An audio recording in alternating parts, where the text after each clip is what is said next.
This is Margaret Mack, and for the next half hour, I'll be reading from the Investigative Post on the Niagara Frontier Radio Reading Service. This first article is written by Adam Smith Perez on February 25th, 2026. The Trouble with Save the Michaels. Erie County is pulling funds from the addiction treatment program in light of audits that uncovered fiscal mismanagement and other problems. Its founder, who recently stepped down, denies any wrongdoing. Save the Michaels, a prominent addiction services provider, will lose its Erie County funding this summer following a state audit that identified years of fiscal mismanagement.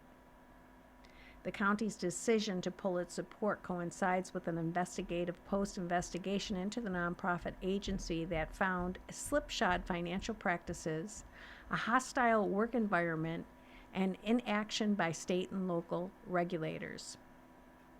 It also comes on the heels of Save the Michaels founder Avi Israel's resignation as chief executive, 2 years after an Erie County official first sounded alarms about the organization.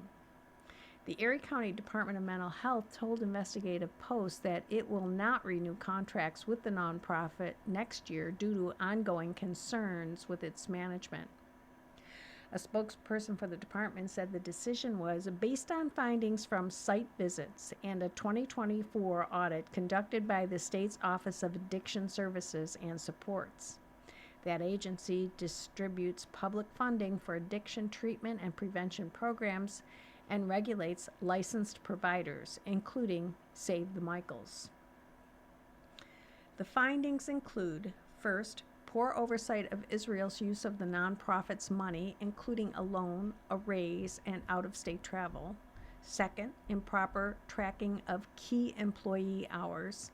And third, failure to provide fiscal information to auditors.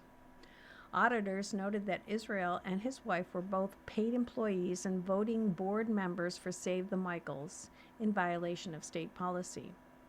The audit found that Israel had given himself a $25,000 raise, charged Save the Michaels for out-of-state travel, and loaned himself $39,522 from company accounts, all without required approvals.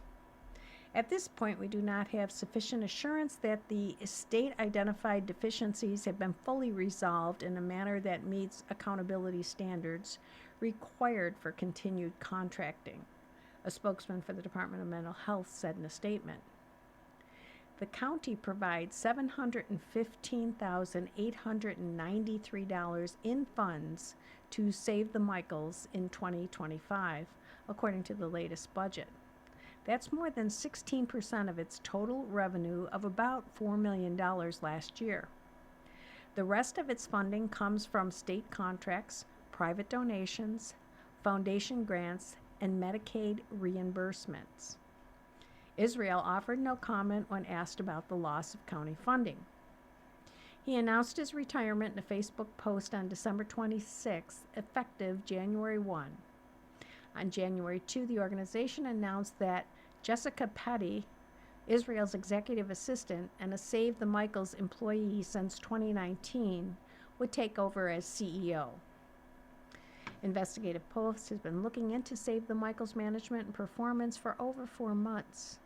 The inquiry entailed reviews of audits, contracts, and other public records, as well as interviews with government officials and more than a dozen former employees. Many of those former employees described Save the Michaels as poorly run and Israel as a tyrant who cursed at and bullied his staff. Several claimed Israel made false promises and unreasonable demands. Some said Israel, who started Save the Michaels in 2011 with his wife Julie, followed the suicide of their son Michael during drug withdrawal.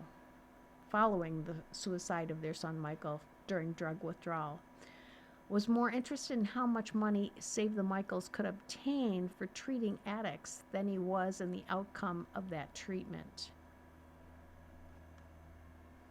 Avi wanted all the money. When he found out other people were getting grants, he took it as a personal affront.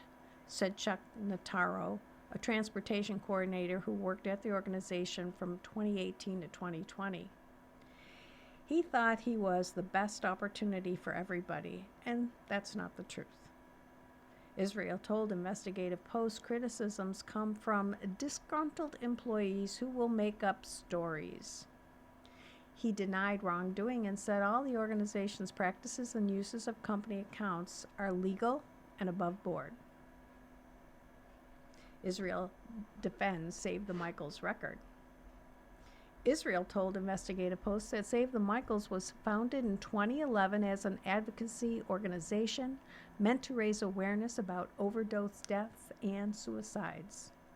While rates are declining nationwide, overdose was the leading cause of death last year of Americans ages 18 to 44, according to the Federal Center for Disease Control.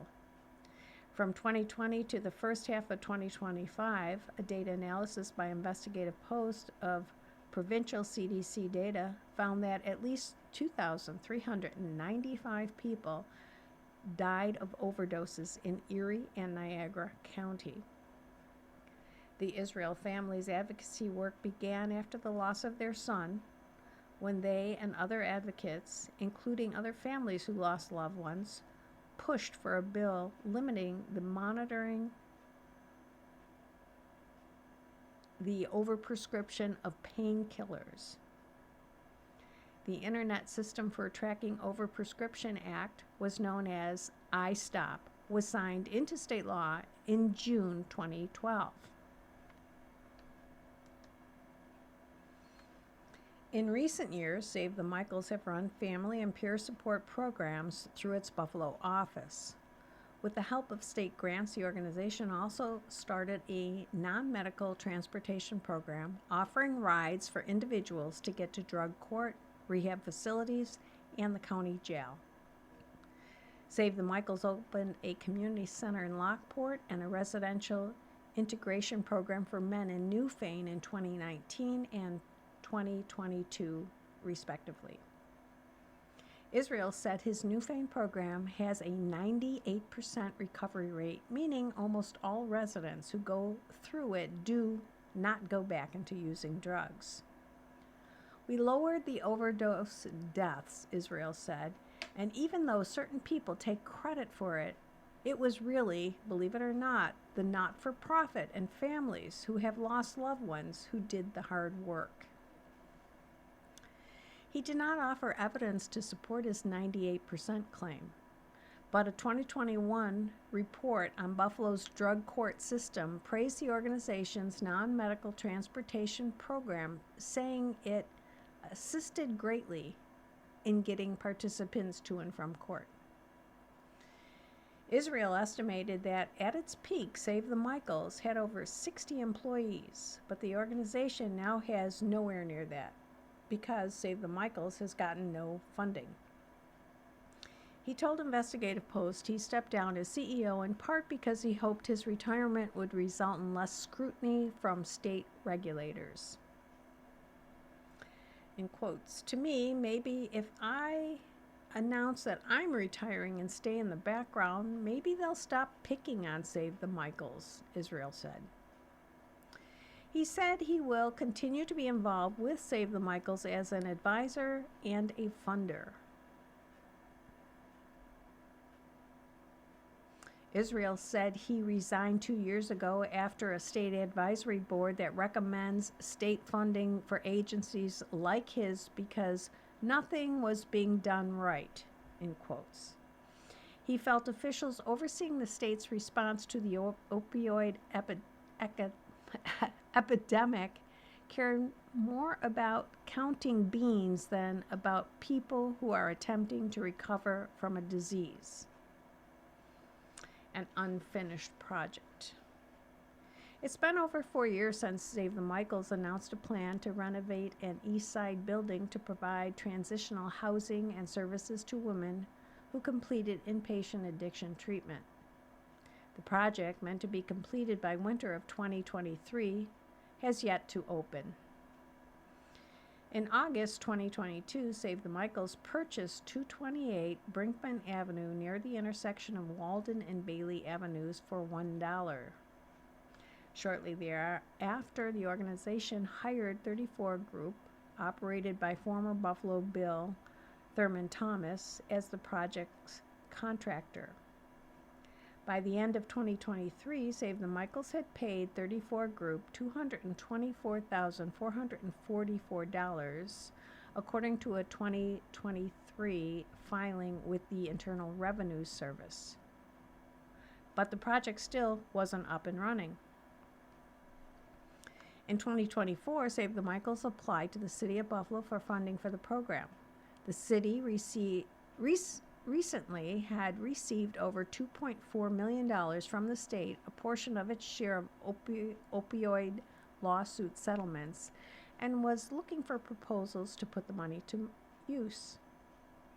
Save the Michaels in its application committed to hire 5 staff members and complete needed renovations to the building. The application for the project, known as Brinkman House of Hope, would house 15 women for 6 months at a time. The Common Council approved $500,000 in funding in September of 2024. Save the Michaels have spent more than $1 million on the project, according to a presentation the organization gave to a county subcommittee in June, but that wasn't enough to finish it either. Representatives from the 2 subcontractors, MLP Plumbing and Fry Electric, told Investigative Post that work was stalled at various points because Save the Michaels didn't have money to pay them. Israel confirmed that Save the Michaels still owed contractors payment and said 34 Group is no longer working on the project. He told Investigative Post he'd hired 2 former clients of a Save the Michaels treatment program to finish the job. 34 Group decided that they're going to quit because they're looking for money, Israel said. And I said, good, because I'm not happy with some of the work. 34 Group did not respond to requests for comment. Israel conceded that some of the grant money for the Brinkman project might have been redirected to meet payroll. I don't know. I'm not the bookkeeper. And if it did go to payroll, it's because we needed it, because we didn't have the money. He said any money diverted to payroll will be replaced. Financial mismanagement. Investigative Post reviewed a half dozen assessments of Save the Michaels made over the last 4 years. They include 2 audits by a private accounting firm and 1 by the State Office of Addiction Services and Supports. The most critical review was the state's, issued in August of 2024. Its key findings include, first, segregation of duties. A critical accounting practice to protect against fraud was found absent or inadequate over significant accounts and processes. 2, Israel and his wife Julie served as voting members of the board of directors despite also being paid employees. The dual roles violate state policy. Third, Israel failed to get agency approval for out-of-state travel and for a $25,000 raise he gave himself. Fourth, Israel took out a $39,522 loan without board approval. And fifth, Israel timesheets were checked by an outside consultant rather than a supervisor. All right, I'm interrupting this article to say you are listening to a reading of articles and features from the Investigative Post on the Niagara Frontier Radio Reading Service. Now, back to the article. Save the Michaels private auditor, the accounting firm of Triconi, Segara and Associates, also flagged the loan Israel took from his company as a violation of the organization's bylaws. The board forgave the loan in 2023. An Erie County spokesperson told Investigative Post that improper filing of timesheets and payroll by upper management were among the irregularities county examiners discovered during site visits earlier this month. Former employees, including a former bookkeeper, also raised the issue with Investigative Post. You've got the husband, the wife, the daughter, the mother. She controls the time clock. She punches them all in, the former bookkeeper said, on the condition that they not be identified. Save the Michaels also failed to provide mandatory annual reports to the State Oversight Board in a timely manner, according to the audit, to the point that the Office of Addiction Services and Supports threatened to withhold funding in 2024. An October 2025 review by the Office of Addiction Services and Supports found Save the Michaels' Newfane facility in Niagara County was in partial compliance in service management and substantial compliance in record keeping. The Newfane site is a residential program for men leaving inpatient treatment. Erie County's concerns. The state's finding aligned with longstanding concerns held by Erie County. In January 2024, Mark O'Brien, Erie County's then mental health commissioner, wrote an email to the state comptroller's office, copying a number of state and county officials in which he referred to Save the Michaels' non-compliance in providing required documents to the Office of Addiction Services and Support. O'Brien, since retired, wrote that his office had the same concerns about the nonprofit's failure to share financial records. O'Brien referred to a 2022 audit of Save the Michaels that cited, in quotes, material concerns related to their fiscal practices and controls. In a separate correspondence, O'Brien wrote that the State Attorney General's office sent his office an anonymous complaint containing, in quotes, allegations they received regarding fiscal mismanagement, alleged fraud, and abuse, as well as workplace human rights violations toward employees, end quote. O'Brien ended his email by asking the state comptroller to investigate Save the Michaels. The state comptroller's office told O'Brien that the Office of Addiction Services and Support was in midst of reviewing Save the Michaels' finances, and the comptroller would await the results of that audit before deciding whether to launch its own. Similarly, Erie County Deputy Comptroller Mary Natz-Holzler told O'Brien that after consulting with Israel, the comptroller's office was considering putting their own review on pause to see the results of other audits and reviews already underway. The state comptroller never conducted an audit, neither did the county comptroller until now. Deputy Comptroller Jessica Schulter confirmed that the comptroller's office last week opened an audit examining contracts between the Department of Mental Health and its vendors, including Save the Michaels. Israel refused to discuss the findings from the Office of Addiction Services and Support's audit. In quotes, I'm not talking about any of that stuff because I don't know a lot of that stuff, Israel said. The only thing they came up with was nepotism. The nepotism finding related to his wife drawing a salary from Save the Michaels. Israel said the state agency's general counsel had advised him that was okay so long as her salary was in line with those at similar nonprofits. Julie Israel's salary increased from $59,220 to $87,121 between 2021 and 2025, according to Save the Michaels IRS filing. During that same period, Avi's Israel's salary more than doubled, from $64,423 to $130,577. A spokesperson said the county is, in quotes, actively implementing alternative arrangements to ensure continuity of care for residents who rely on these services, specifically non-medical transportation and recovery services. The next article is written by J. Dale Schumacher written on February 24th, 2026. Blind refugee missing after Border Patrol drop off at store. Immigration agents mistakenly detained the Burmese refugee, who is blind and speaks no English, then left him at a Tim Hortons to find his way home.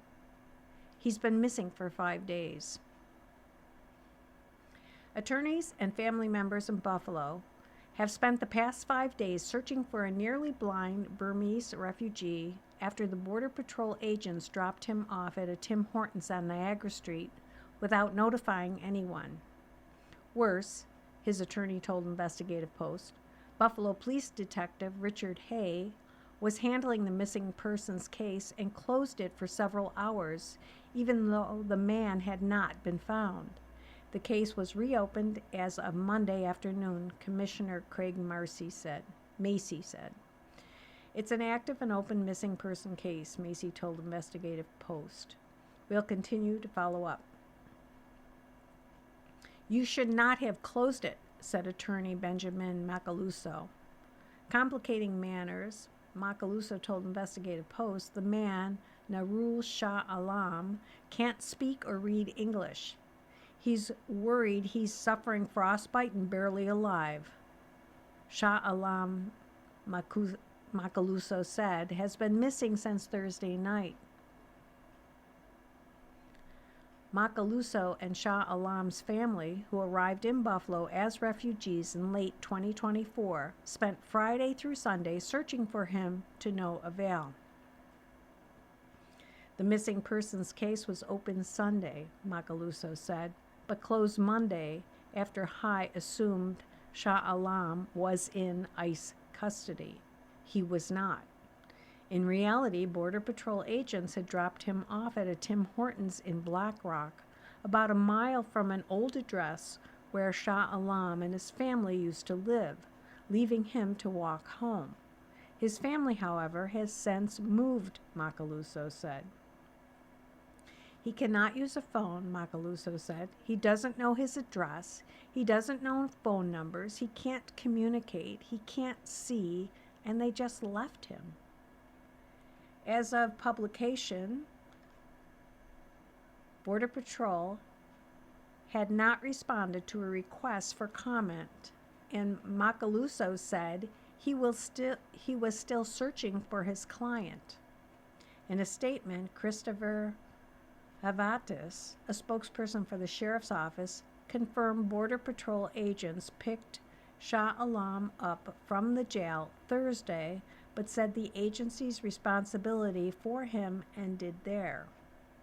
We have no information on anything that would have occurred subsequent to Mr. Shah Alam's release from our custody, Havatitas said. The case illustrates how some migrants are falling through the cracks of the federal immigration system in the midst of the Trump administration's crackdown. It also shows some of the challenges refugees resettled in Buffalo face as they build a new life. Shah Alam's family, Macaluso said, is distraught. They've only been in this country for a short period of time, he said. I should have an answer to everything, and I'm like, I apologize, this is incredible to me too. It's not how things normally work. The story of how Shah Alam ended up missing began a year ago. After settling in Buffalo in December of 2024, he and his family were cooped up inside for a month and a half due to the cold. Shah Alam, 56, was used to warmer climates and regular walks. So when a sunny day came in February, he set out for a stroll. He's completely blind in one eye and has blurry vision for several feet in the other. In need of a walking stick, he managed to find his way down the block to a shop that sold curtain rods, where he purchased one. Curtain rod in hand, Shah Alam strolled his Black Rock neighborhood until the weather turned colder, Macaluso said. He attempted to walk home, but confused ended up at a stranger's house instead. He found himself on a woman's porch just as she was letting her dog out. Shah Alam comes from a place where people don't keep dogs. The dog's freaking out. He's freaking out. She calls the police and says there's an unidentified black man in my driveway. When Buffalo police arrive, Macaluso said they ordered him to drop his curtain rod. But Shah Alam was not able to understand them or even see them clearly. After not complying with repeated orders, the two officers tasered him, tackled and beat him. In the ensuing struggle, the officers suffered minor injuries. Police arrested him on a slate of charges, including assault and possession of a weapon, his curtain rod. Searching through his possessions, officers found an identification card showing Shah Alam was a refugee. They contacted ICE. ICE, in response, issued a detainer, a type of request the agency sends when it wants to be notified before a person is released from local or state custody. Shah Alam then spent the next year inside the Erie County Holding Center. Macaluso said his family opted to not bail him out because if they had, ICE might have taken custody. That could have complicated the case and resulted in ICE transferring him to a federal facility out of state. If he was in jail, they could at least visit him, Macaluso explained.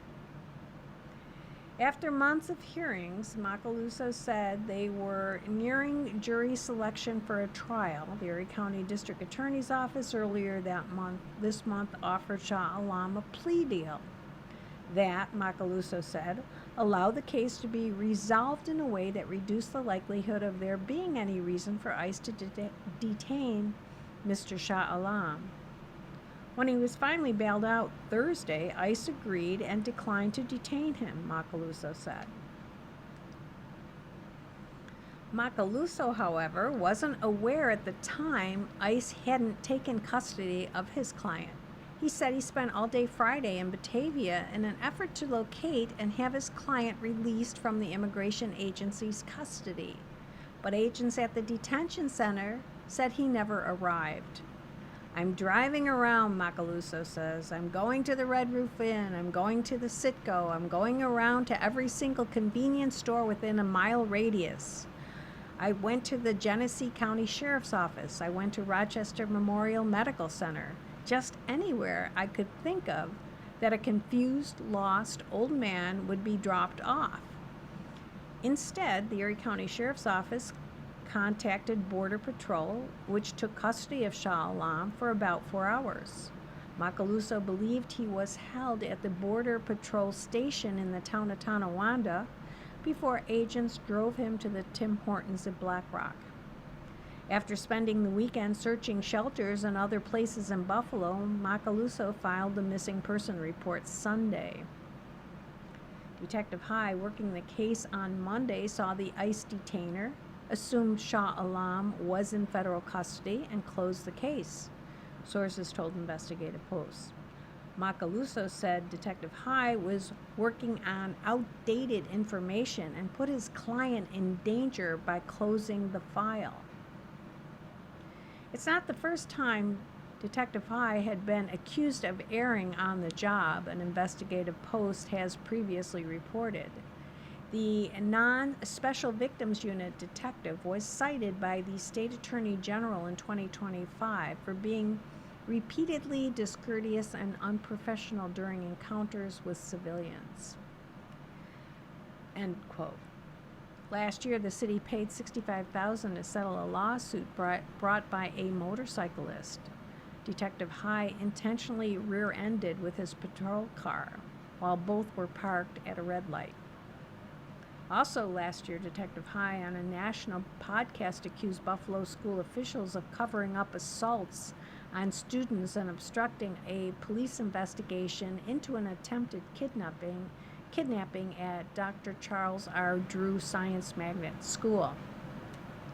In response, the school district commissioned the law firm Rupp Pfizer to study its security protocols. The firm's report released last week did not find evidence supporting Detective High's allegation but noted district-wide confusion between emergency protocols, communication failures, inadequate video retention. Good morning. Welcome to another broadcast day on the Niagara Frontier Radio Reading Service, a private not for